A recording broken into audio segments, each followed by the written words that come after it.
Hello guys, good morning सबैजनालाई हो। तपाईँहरूलाई मेरो रिल्सहरू कस्तो लाग्छ, के लाग्दैछ यसो कमेन्ट गरिदिनुहोस् है। अनि म एउटा सानो कुरा लिएर आइरहेको थिएँ अनि के हो भन्दाखेरि चाहिँ सबैजनालाई नि साथीहरू आफ्नो गल्ती मान्नु सिक्नुपर्छ, बुझ्नुभयो। अनि आफ्नो गल्ती के हो कसो हो भनेर जबसम्म आफूले नि आफ्नो गल्ती मान्दैन, म त हर चिजमा म आफ्नो गल्ती मान्छु। मेरो गल्ती छ भने चाहिँ होइन, छैन भने त म मान्दै मान्दिनँ। अनि त्यहाँदेखि छ भने चाहिँ आफ्नो गल्ती मान्नुपर्छ, अरूको माथि थोप्नु हुँदैन त्यो गल्ती हो। अनि सो प्लिज सबैजना आफ्नो गल्ती मान्नुहोस्, खुसी बस्नुहोस्, सबैजना राम्ररी बस्नुहोस्, मिलेर बस्नुहोस् है।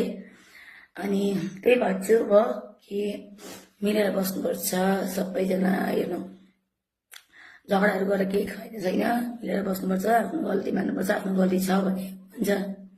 बाई।